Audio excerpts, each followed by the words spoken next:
Hey, what's up, everybody? It's me, Carlos. We're back. We're here at a special booth close to my heart. I recently did some amazing purchases. I bought 2 of each the Shantae games that recently came out. A little crazy, but we're here at the Limited Run Games booth here at the Sony PlayStation Experience. I am here with the co-founder, Douglas. How's it going? Hey, it's good. Thanks for having me. So Douglas, tell us what you guys are showing off here today on this amazing booth that you guys have, and kind of explain what you guys do as well. Okay, today we're here at PSX. We're showing off an exclusive cover variant for Stranger's Wrath on Vita. It's only available here. We might only have, I think, 50 to 100 copies on the store. The majority of them is PSX only. Basically what we do is we take previously digital only games and release them physical. So we work with developers so that they can preserve their games throughout history, as opposed to having the chance of being delisted or the store shutting down.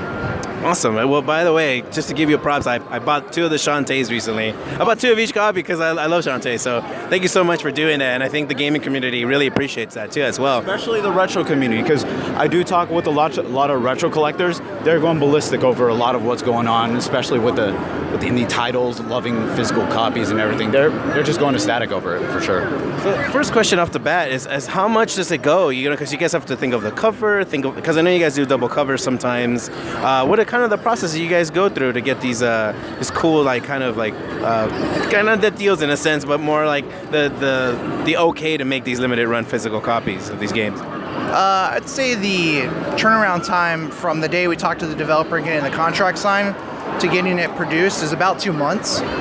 So we typically have to talk to them about the contract, decide a number that they feel is reasonable, that we feel is reasonable. Depending on the state of the game, if it's already been released, we have to resubmit it through Sony to get it, make sure it goes through all the QA stuff. Then we have to get the artwork approved, and we make a template for it. And then the longest part is typically QA and the actual manufacturing of goods, because things can come up like a lot of times with our Vita releases. Probably the weirdest thing that happens is they run out of stickers for the cartridges. So that's typically when we have a delay on our Vita games, it's because of that. That's a wow. I never knew that was a thing.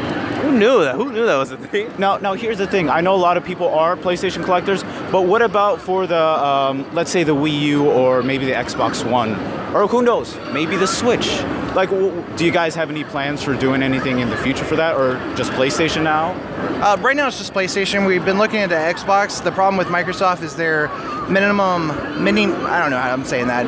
Anyway, their lowest order quantity is not technically limited for us. It would be way too much for us to sell. So we're still working with them to try to get that number lower. Wii U, we almost got through, but it seems like Nintendo is pretty much done with the Wii U. So we're now working on trying to get on the Switch. Okay. I think that we still have a lot of info for the Switch, but I think a lot of people would be excited for it, especially since it's portable.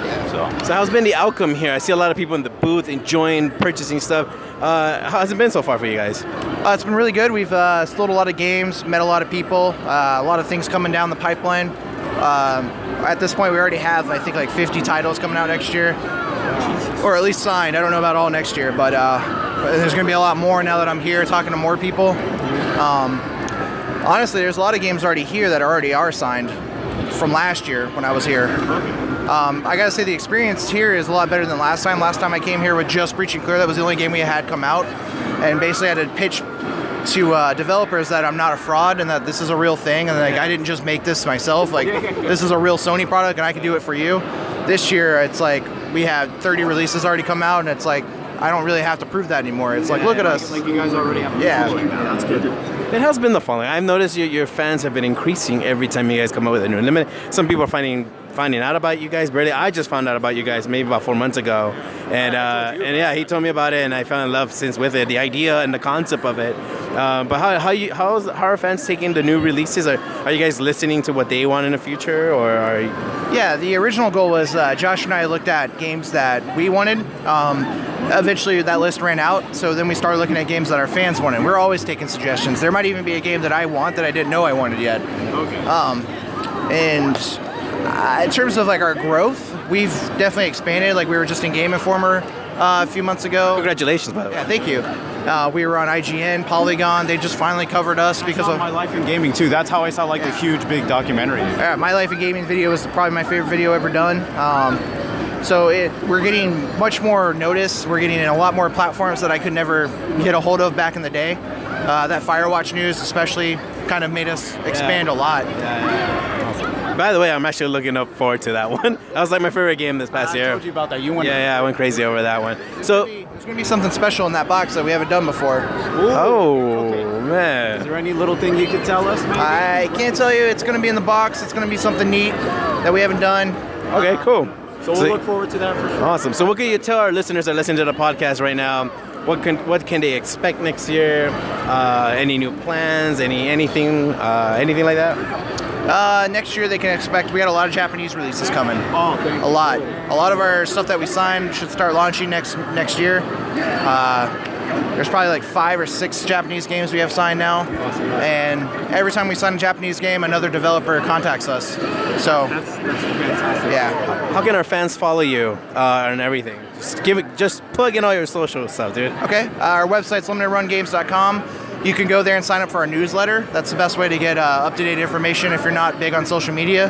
Yes, actually, yes. Do the newsletter. That's so important. And then our social media-wise, we're always on Twitter. You can follow us at Limited Run Games at Limited Run Games. You can follow me at Limited Run Doug. You can follow my other co-founder at Limited Run Josh. And then we have our own forums, and then we're pretty active on every other forum too. I didn't know you guys. Yeah. That's so cool. But there you go, guys. Make sure to check out Limited Run Games. Go and buy everything. I'm not even kidding. Go buy everything if you guys get the chance. And if you're here at PSX, hopefully you picked up something, take home. It's super cool. Thank you so much for your time, man. We really appreciate it. We appreciate the time. Thank you so much. All right, guys. We'll see you in a bit. So much.